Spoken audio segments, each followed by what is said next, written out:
오늘 함께 은혜 나누실 말씀은요, 시편 139편, 시편 139편 13절부터 17절까지 말씀입니다. 같이 보겠습니다. 주께서 내 내장을 지으시며 나의 모태에서 나를 만드셨나이다. 내가 주께 감사하오면 나를 지으심이 심히 기묘하십니다. 주께서 하시는 일이 기이함을 내 영혼이 잘 아나이다. 내가 은밀한 데서 지음을 받고 땅의 깊은 곳에서 기이하게 지음을 받은 때에 나의 형체가 주의 앞에 숨겨지지 못하였나이다. 내 형질이 이르기 전에 주의 눈이 보셨으며 나를 위하여 정한 날이 하루도 되기 전에 주의 책에 다 기록이 되었나이다. 하나님이여, 주의 생각이 내게 어찌 그리 고배로우신지요. 그 수가 어찌 그리 많은지요. 내가 세려고 할지라도 그 수가 모래보다 많도소이다. 내가 깰 때에도 여전히 주와 함께 있나이다. 아멘. 오늘 말씀의 제목은 하나님의 영으로 인도함을 받자입니다. 요한복음 1장 47절부터 48절까지 보면은 나다나엘하고 예수님하고 그 대화가 나옵니다. 예수님께서 나다나엘이 자기에게 오는 것을 보시고 나다나엘을 가리켜서 이는 참으로 이스라엘 사람이라 그 속에 간사함이 없다라고 말씀을 하셨습니다. 그러니까 나다나엘이 어떻게 저를 아십니까? 이렇게 이야기를 하죠. 그러니까 예수님께서 빌립이 너를 부르기 전에 네가 무화과나무 아래 있을 때에 내가 너를 보았다, 그렇게 말씀을 합니다. 지금 나다나엘하고 예수님은 처음 만나는 겁니다. 그런데 이미 예수님은 나다나엘에 대해서 다 알고 있습니다. 나다나엘이 어떤 사람인지, 그 속에 간사함이 없다는 것을, 또 정직한 사람이라는 것을 다 알고 있었습니다. 예수님은 나다나엘의 겉모습뿐만이 아니고 또 그 생각, 그의 마음도 이미 다 꿰뚫어보고 계셨습니다.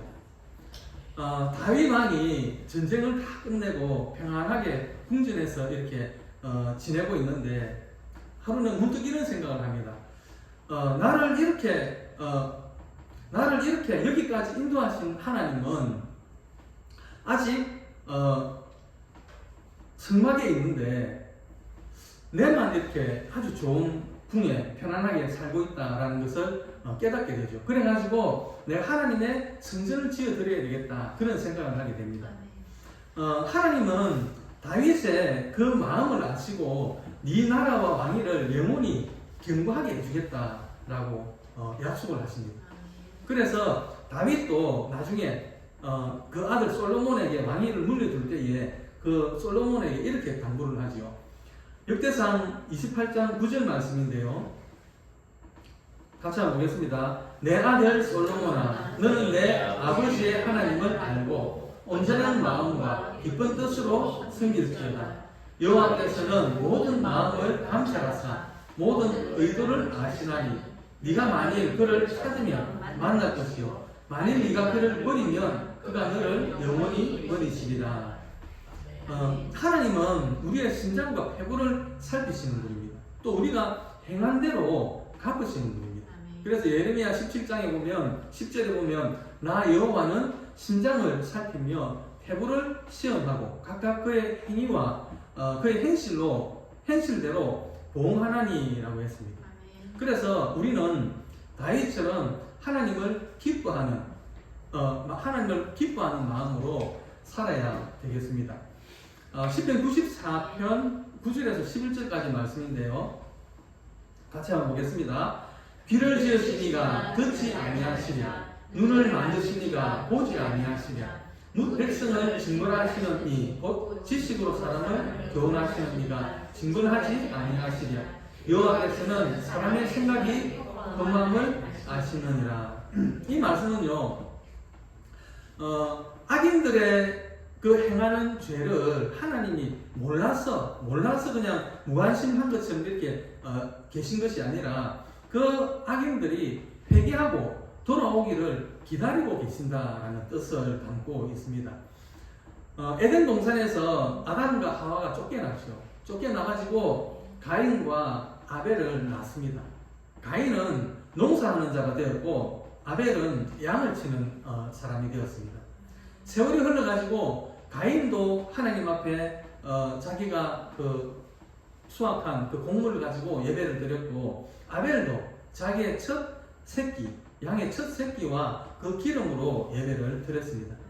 그런데 하나님께서는 아벨과 그 제물은 연락을 하셨는데 가인과 그 제물은 연락하지 않았다. 그렇게 말씀을 하고 있습니다.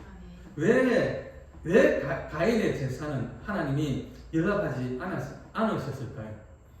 아벨은 양의 첫 새끼와 그 기름으로 제사를 드렸고, 즉 처음 것이라고 하는 것은 첫 것은 가장 좋은 것을 이야기하는 것이거든요. 이 말은 아벨은 진실된 마음으로 예배를 드렸다는 것입니다. 최상의 정성과 겸손과 회개로 예배를 드렸다는 것입니다. 가인도 땅의 소산으로 예배를 드렸습니다. 그런데 여기에는 첫 것이라는 말이 없죠. 정성 어린 마음과 회개와 온전한 믿음이 담겨지지 않았다라는 말입니다. 요한일서 3장 12절에 보면요, 이 가인과 아벨의 그 성악에 대해서 다시 말씀을 하고 있는데요, 이렇게 기록이 되어져 있습니다. 가인같이 하지 말라. 그는 악한 자에게 속하여 그 아우를 죽였으니 어떤 이유로 죽였느냐? 자기의 행위는 악하고 그의 아우의 행위는 의로움이다 라고 했습니다. 하나님께서 왜 가인의 예배를 받지 않으시고 아벨의 예배만 받으셨을까? 가인은 깨끗하고 의로운 마음이 없었기 때문입니다. 회개하는 마음이 없었기 때문입니다. 여기 보면 제물이라는 말이 자주 나오는데요. 주로 그 이단들이 이 성경을 문자 그대로 해석을 하는 경우가 많이 있습니다. 봐라, 이게 제물이라고 그러지. 그러니까 아벨은 처음 것, 가장 귀한 것, 비싸고 좋은 것 하나님께 많이 드렸기 때문에 그 예배를 받아주셨고, 가인은 그냥 있는 것, 흔한 것, 이런 것을 드렸기 때문에 그 예배가 연락되지 않았다 이렇게 이야기를 하거든요. 근데 그거는 틀린 것입니다. 그렇게 생각을 하면 안 되는 것입니다. 하나님이 받으시는 예배는 마음에서 우러나오는 회개와 믿음으로 드려지는 예배입니다. 하나님이 찾으시는 예배는 상한 심령입니다. 하나님은 상하고 통회하는 마음을 절대로 멸시하지 않습니다. 우리가 드린 예배가 하나님 앞에 연락이 되었는지 안 되었는지 어떻게 알 수 있을까요? 예배가 연락되지 못하면 예배를 마쳤는데도 여전히 내 마음속에 미움이 있고 분노가 있습니다. 가인의 예배가 그랬죠. 가인의 예배가 창세기 4장 5절에 보면요, 이렇게 기록을 하고 있습니다. 가인과 그 제물은 연락하지 아니하신지라 가인이 심히 분하여 안색이 변하니 그랬습니다. 예배를 드렸는데도 불구하고 여전히 내 마음속에 분노가 있다면 심각하게 내 자신을 돌아볼 필요가 있습니다. 하나님도 가인에게 네 신앙을 돌아보라고, 네 신앙에 문제가 있기 때문에 점검해라고 말씀을 하셨습니다. 창세기 4장 6절과 7절의 말씀인데요, 같이 한번 보겠습니다. 여호와께서 가인에게 이르시되 네가 분하여 하면 어찌니며 안색이 변하면 어찌되뇨? 네가 선을 행하면 어찌 낯을 들지 못하겠느냐?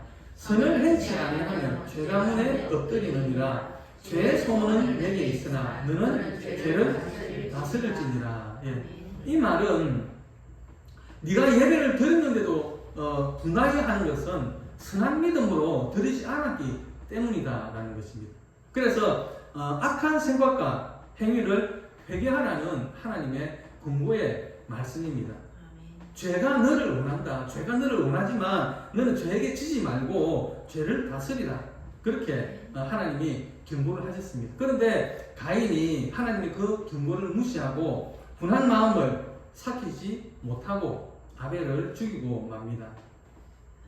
이처럼 하나님은 사람의 마음과 생각을 알고 계십니다.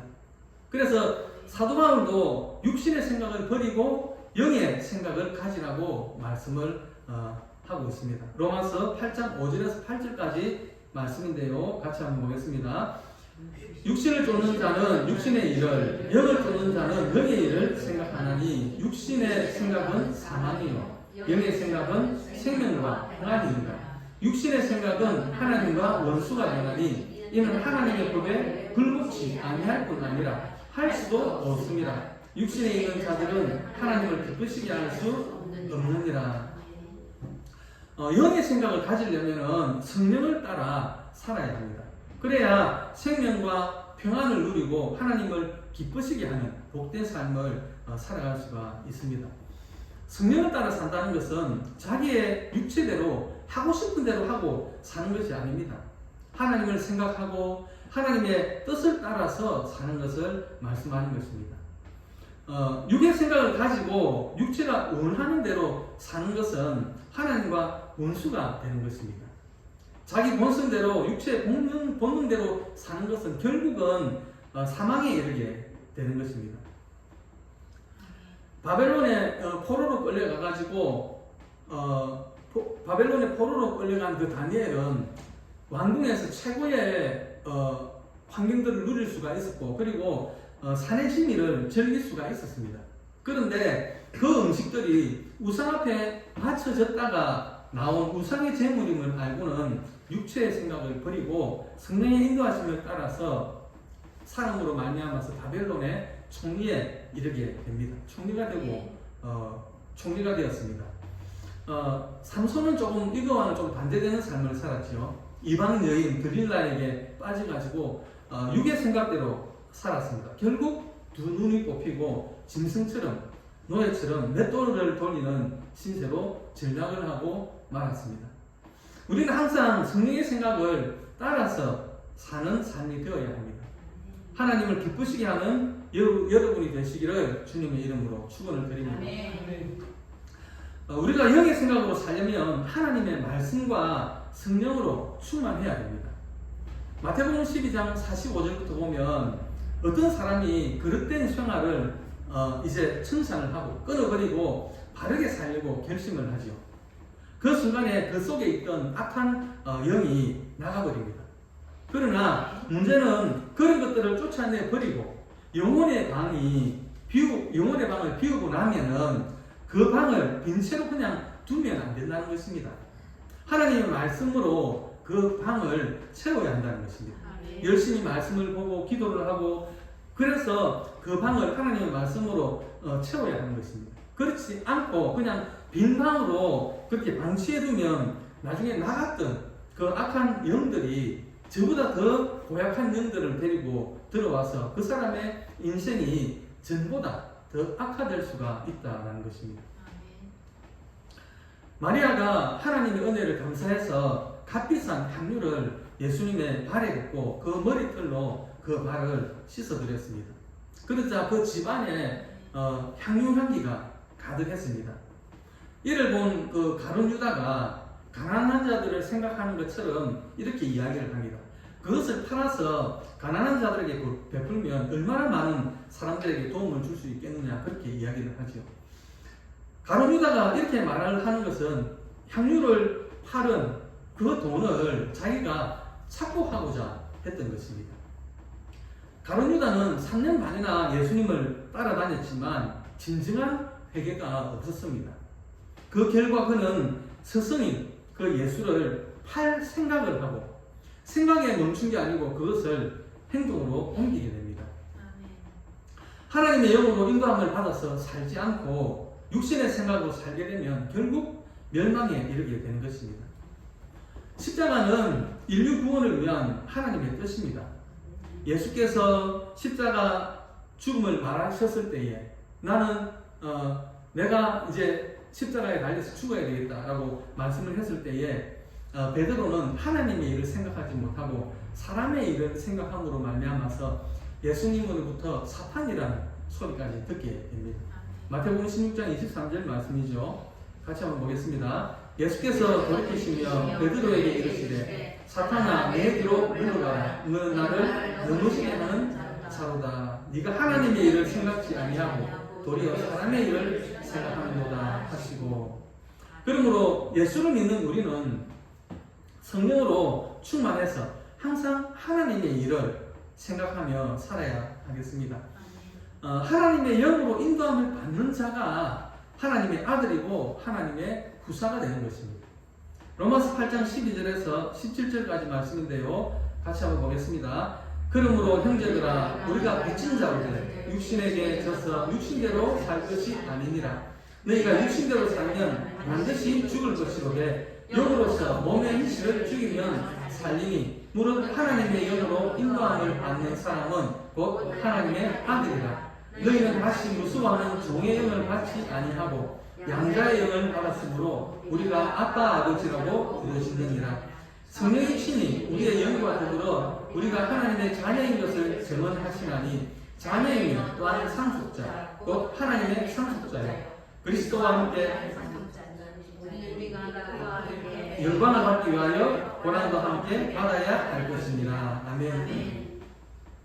하나님의 아들이라는 말씀은 하나님과의 가족 관계를 의미하는 것입니다. 그리고 하나님의 후사라는 말씀은 상속 관계를 이야기하는 것이죠. 예수 믿는 믿음으로 하나님의 아들이 되었고, 그리고 그 믿음을 가지고 하나님의 영으로 인도함을 받는 삶을 살 때에 하나님의 나라를 상속받고 하나님의 후사가 되는 것입니다. 우리는 믿음으로 아브라함의 후사가 되었고 약속된 모든 축복을 계승받을 사람들입니다. 아브라함의 아들 이삭이 그 후사가 되어가지고 그 후가 되었습니다. 그리고 이삭의 아들 야곱이 그 후사가 되어가지고 또 그 후가 되었습니다. 야곱의 아들 요셉이 그 후사가 되어가지고 범사에 하나님께서 함께 하심으로 형통한 삶을 살고, 그리고 애굽의 총리가 되어가지고 큰 민족을 이루는 발판을 만들었습니다. 아브라함 때부터 14대 후손 다윗이 그 후사가 되어가지고 세상에서 그 이름이 존귀케 되는 축복을 받았고요. 그리고 모든 대적에게서 벗어나는 축복을 받았습니다. 그리고 그 가문과 왕위가 영원하리라는 축복을 받았습니다. 그리고 다윗 왕으로부터 28대 손으로 세상에 오신 그 예수님의 하나님의 아들 예수 그리스도를 믿음으로 우리가 하나님의 아들과 후사가 되는 축복을 누리게 되었습니다. 아브라함에게 약속하신 모든 축복이 그 후손들에게 이루어진 것처럼 예수 믿는 믿음으로 아브라함의 자손된 여러분에게도 그 약속된 축복들이 성취될 것을 믿으시기를 바랍니다. 예수 믿고 하나님의 영으로 인도함을 받아서 항상 영의 생각을 가지고 사는 여러분들에게 하나님의 영광과 축복이 충만하기를 주님의 이름으로 축원드립니다.